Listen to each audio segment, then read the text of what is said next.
Welcome to my channel tips on mathematics. So इस video lecture में जो है मैं आप लोगों के साथ डिस्कस करने वाला हूं इनर प्रोडक्ट स्पेस से रिलेटेड एक इम्पोर्टेंट क्वेश्चन के बारे में।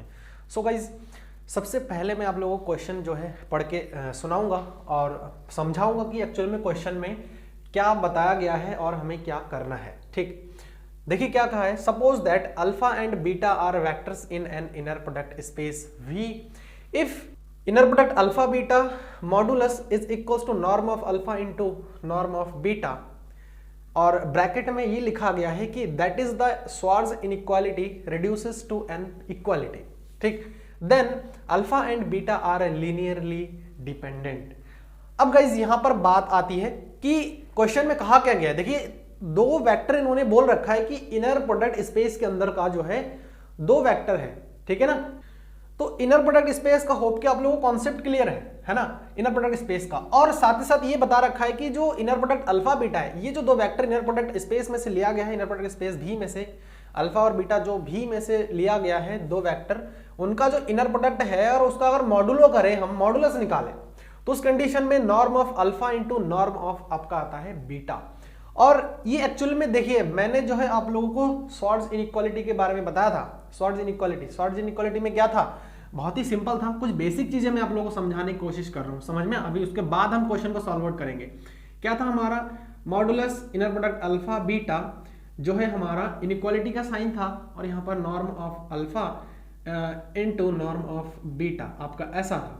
तो ये था हमारा स्वार्ज इनइक्वालिटी। बट यहां पर ये जो आपका गिवन है ना, ये जो रिजल्ट आपका गिवन है, ये है तो एक्चुअल में स्वार्ज इनइक्वालिटी, बट इसको रिड्यूस करके इक्वालिटी में कन्वर्ट किया गया। देखिए, रिड्यूसेस टू एन इक्वालिटी, तो रिड्यूस करके इक्वालिटी में कन्वर्ट कर दिया गया। यहाँ साइन देखिए इनइक्वालिटी में नहीं है, यहाँ इनइक्वालिटी में था। जो स्वार्ज इनइक्वालिटी हमें पढ़ रखा है ऑलरेडी। ठीक है, आप लोगों को अगर पता नहीं है तो मैंने ऑलरेडी वीडियो इसका बना रखा है, सो आप लोग मेरे प्लेलिस्ट में जाकर के देख सकते हैं। ठीक, then alpha and beta are linearly dependent. हमें ये चीज बताना है, समझ में कि अगर अल्फा बीटा कोई इनर प्रोडक्ट स्पेस का है, समझ में, दो वेक्टर है इनर प्रोडक्ट स्पेस का, और आपके ये चीज गिवन है, और अगर आपके पास ये चीज गिवन है तो आपको बताना कि जो अल्फा और बीटा होगा वो आपका लीनियरली डिपेंडेंट होगा। अब गाइस, लीनियरली डिपेंडेंट और इंडिपेंडेंट का कॉन्सेप्ट होप कि आप लोगों को क्लियर है। अगर नहीं भी है तो मैं आप लोगों को बता देता हूं। देखिए, लीनियरली डिपेंडेंट हम कब कहते हैं, दो कंडीशन हमने देखा है, linearly dependent vector and linearly independent. तो लीनियरली डिपेंडेंट की बात आ रही है तो मैं यहाँ पर समझा देता हूं आप लोगों को। देखिए, अगर कोई भी वेक्टर का सेट है, उसमें हमारा alpha 1, alpha 2, alpha 3 and dot dot up to so on, ऐसा हमारे पास कुछ वेक्टर्स है ना, और हमारे पास कुछ स्केलर है, स्केलर फील्ड यहाँ पर आप लिख सकते हैं स्केलर। सपोज दैट कि A1 है, A2 है एंड A3 है, और इस टाइप से हमारे कुछ इसमें स्केलर्स एग्जिस्ट करता है। आया समझ में।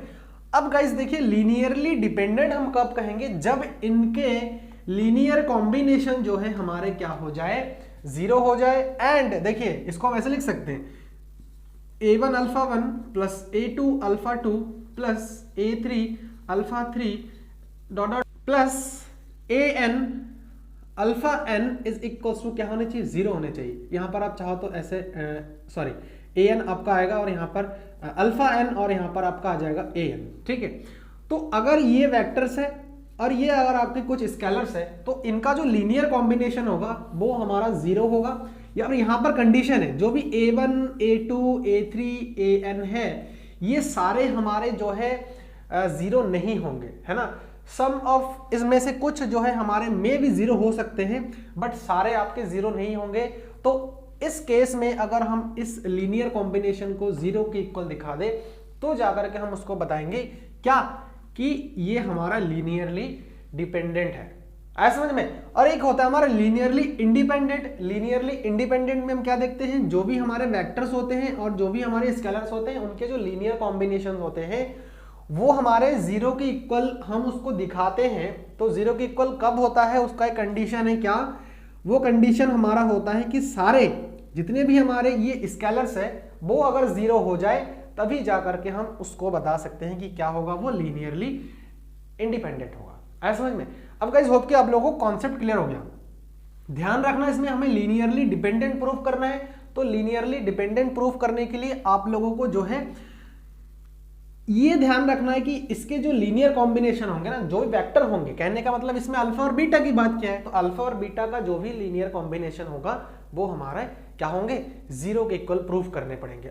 देखो क्या है, it is given that modulus inner product alpha beta is equals to norm alpha into norm of beta. इसको हम क्या कर लेंगे, इक्वेशन नंबर फर्स्ट ऐड कर लेंगे, जो कि हमारे पास क्या है, गिवन है।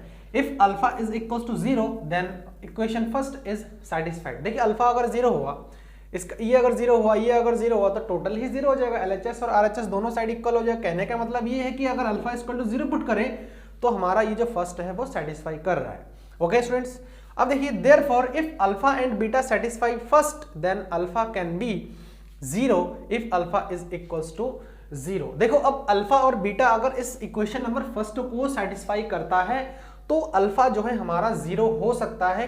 कब अल्फा 0 हो सकता है, if alpha is equals to 0 then the vector alpha and beta are linearly dependent। ठीक है ना, तो देखो अब क्या है कि अगर अल्फा और बीटा जो है इस इक्वेशन को सेटिस्फाई करता है तब जाकर के अल्फा जो है 0 हो सकता है। कब, सिर्फ और सिर्फ अल्फा अगर 0 है तब। ठीक है ना, then the vector alpha and beta are linearly dependent. तो अल्फा और बीटा जो है लीनियरली डिपेंडेंट होगा। क्यों, because any set of vectors containing 0 vectors, ठीक है ना, कोई भी सेट ऑफ वेक्टर है अगर वो 0 वेक्टर को कंटेन करता है तो वो हमारा क्या होता है, लीनियरली डिपेंडेंट होता है। होप कि आप लोगों को ये सब चीजें पता है।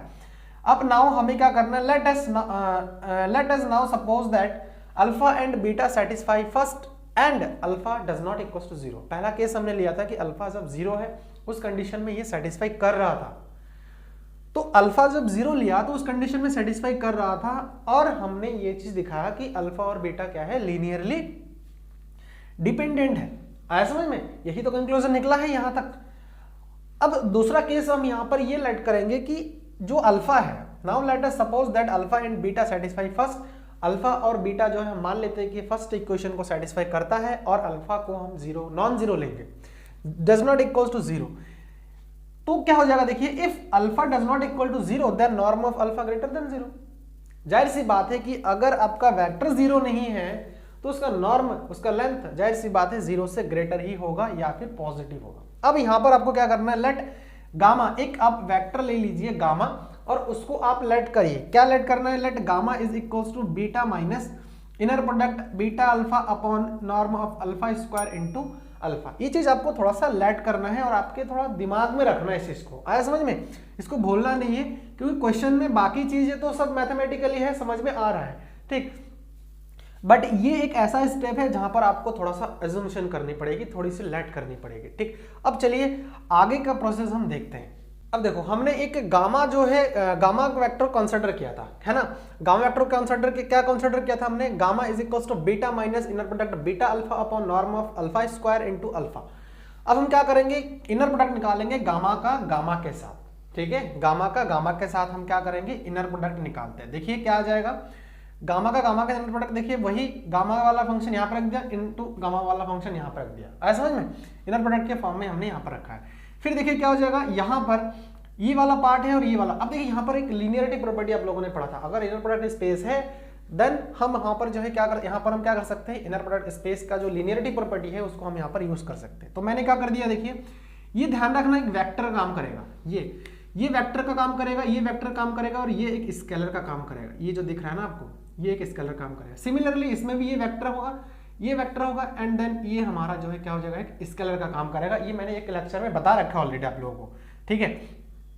तो देखिए लीनियरिटी प्रॉपर्टी में क्या हो जाएगा, ये फिर इसके साथ, फिर देन दूसरा वाला, फिर इसके साथ। अब देखिए यहाँ पर कॉन्सेप्ट क्या हुआ, बीटा का जो है इसके साथ हो जाएगा, फिर माइनस है तो माइनस ले लिया, और देखिए ये हमारा एक स्केलर है तो जाहिर सी बात है ये बाहर ही रहेगा, बाहर रहेगा। अल्फा हमारा एक वेक्टर है तो वेक्टर का इसके साथ इनर प्रोडक्ट हमारा लग जाएगा। ये लीनियरिटी प्रॉपर्टी से हो रहा है। सिमिलरली फिर यहाँ पर देखिए फिर से लीनियरिटी प्रॉपर्टी इसका इसके साथ हो जाएगा, इनर प्रोडक्ट बीटा बीटा, फिर बीटा का इस अल्फा के साथ हो जाएगा और ये हमारा कॉन्जुगेट के फॉर्म में बाहर आ जाएगा। तो यही किया यहाँ पर माइनस, देखिए beta inner product with beta, beta का बीटा के साथ इनर प्रोडक्ट किया तो ये आया, फिर बीटा का इसके साथ करना है तो बीटा का जब इसके साथ करेंगे तो आपको पता है कि ऐसा होता है हमारा। देखिए अगर आपके पास एक अल्फा है और एक के पास आपके पास एक ए बीटा है, ठीक है, तो आपका जो इनर प्रोडक्ट आता है वो ए बार अल्फा इंटू बीटा आता है, इसीलिए देखिए सेकंड में से हमारा जो है ए कॉन्जुगेट निकल गया हमारा, आया समझ में, इनटू बीटा अल्फा हो गया। फिर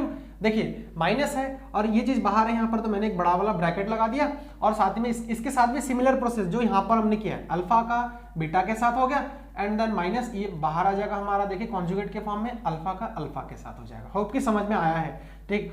फिर देखिए बीटा का बीटा के साथ यहाँ पर वही इनर प्रोडक्ट रहेगा, बेटा beta inner product beta beta, और यहाँ पर देखिए ये चीज हमारा कॉन्जुगेट है एंड ये बीटा अल्फा है माइनस, अब यहाँ से हम क्या करेंगे, इसको अंदर मल्टीप्लाई करेंगे, minus inner product alpha beta upon norm का square into alpha beta, minus minus हो जाएगा हमारा प्लस, देखिए inner product alpha beta upon norm square और यहाँ पर inner product alpha beta conjugate upon norm का स्क्वायर ये रहा एंड देन अल्फा अल्फा आपका यहाँ पर रहेगा और माइनस माइनस आपका प्लस होकर के ये मिल जाएगा, ठीक। अब गाइस देखिए, अब जो है inner product inner product beta beta को आप क्या लिख सकते हैं, norm of beta square minus, इस चीज को मैंने सही से सेपरेट तरीके से लिख लिया है। फिर यहाँ पर भी इस चीज को मैंने देखिए यहाँ पर थोड़ा सा आप लोगों को क्या करना है, एक प्रॉपर्टी आप लोगों ने पढ़ा था क्या कि बीटा अल्फा को मैं क्या लिख सकता हूँ, कॉन्जुगेट अल्फा बीटा लिख सकता हूँ, ये चीज है, तो यहाँ पर यूज किया और इसको सिमिलर वे में यहाँ पर मल्टीप्लाई के फॉर्म में लिख दिया एंड प्लस इसको भी मैंने देखिए इसी फॉर्म में सिमिलर वे में लिख दिया है और अल्फा अल्फा को मैंने क्या लिख दिया है, नॉर्म ऑफ अल्फा का स्क्वायर में लिख सकता हूँ। अब देखिए इस चीज से ये चीज कैंसिल आउट हो जाएगा एक बार, ठीक है। अब फिर देखिए यहाँ पर आपका क्या बच रहा है, कुछ बच रहा है तो उसको हम कर देते। देखिए यहाँ पर क्या बचा आपके पास, beta alpha conjugate beta alpha upon norm का square, beta alpha conjugate beta alpha upon norm का स्क्वायर, ये प्लस का है इधर बचा, ये माइनस का है इधर बचा, तो ये हमारे क्या हो गए, अब कैंसिल आउट हो गए। अब बचा क्या हमारे पास, देखिए ये चीज बचा है और ये चीज बचा। अब इसको थोड़ा सा रफ करते हैं, फिर इसको सॉल्व आउट करेंगे। अब देखिए नॉर्म ऑफ बीटा का स्क्वायर माइनस, इस चीज को मैं क्या लिख सकता हूँ भाई, जेड और Z conjugate, Z into Z का कॉन्जुगेट आपका क्या आ जाता था, मॉडुलस जेड का स्क्वायर आता था, है ना। तो यही प्रॉपर्टी से हमने यहाँ पर इस चीज को ये लिख दिया है और नॉर्म का स्क्वायर। अब देखिए इस चीज का जो वैल्यू है, देखिए अब हम क्या करेंगे, यहाँ पर इसको मल्टीप्लाई कर देंगे तो norm of alpha square into norm of beta square minus modulus alpha beta whole square, या फिर आएगा ऐसा, ठीक, और अपॉन में आ जाएगा नॉर्म का स्क्वायर। अब देखो इस चीज का वैल्यू इक्वेशन नंबर फर्स्ट से क्या पता है कि मॉडुलस अल्फा बीटा है आपका, नॉर्म अल्फा नॉर्म बीटा है ना, तो इसका स्क्वायर है तो हम यहाँ पर भी स्क्वायर लगाएंगे। अब देखिए ये जो है हमारा यहाँ, सॉरी यहाँ पर माइनस नहीं रहेगा, यहाँ पर इंटू रहेगा, ठीक। तो ये चीज हमारा हो गया। फिर ये देखिए सेम टर्म है तो ये दोनों कैंसिल आउट हो जाएंगे और अपॉन में नॉर्म है। तो देखिए ये चीज हमारा क्या चल रहा था, इनर प्रोडक्ट गामा गामा चल रहा था, तो यहाँ से इनर प्रोडक्ट गामा गामा हमारे क्या हो जाएंगे, जीरो हो जाएंगे, है ना। अब इनर प्रोडक्ट गामा हमारे जीरो है, इसका मतलब क्या है, ये चीज हमने देख रखा है इनर प्रोडक्ट में कि कोई भी जो इनर प्रोडक्ट है, जैसे गामा का गामा के साथ इनर प्रोडक्ट हम कर रहे हैं, ठीक है, तो वो जीरो होगा कब, ओनली पॉसिबल जब गामा ही हमारा जीरो हो जाए, जब उसका वेक्टर ही हमारा क्या हो, जीरो हो जाए। और देखिए दिस इंप्लाई, गामा को हमने क्या माना था, beta minus inner product beta alpha upon norm का स्क्वायर इंटू अल्फा, यही माना था, और इज इक्वल टू जीरो आ जाएगा। तो इससे हमें क्या पता लगा, देखिए बीटा है और ये अल्फा है और ये जो है इसके क्या है, स्केलर है, तो इनका जो लीनियर कॉम्बिनेशन बन रहा है वो देखिए कैसा बन रहा है, जीरो बन रहा है, मैंने स्टार्टिंग में बताया था। So this imply alpha and beta are linearly dependent हो जाएगा। सो होप कि आप लोगों को जो है इसका पूरा कॉन्सेप्ट अच्छे से समझ में आया है, ठीक है। अगर गाइज कहीं पर डाउट है तो मुझे आप लोग कमेंट करके बता सकते हैं, मैं आप लोगों को कोशिश करूंगा पूरा हेल्प करने की। अगर वीडियो अच्छी लगी तो इसको लाइक ज़रूर करें एंड अपना वैल्यूएबल फीडबैक मुझे कमेंट के थ्रू ज़रूर दें। एंड अगर चैनल को सब्सक्राइब नहीं किया है तो ज़रूर करें एंड नोटिफिकेशन बेल को प्रेस करना बिल्कुल भी ना भूलें। So thanks for watching this video.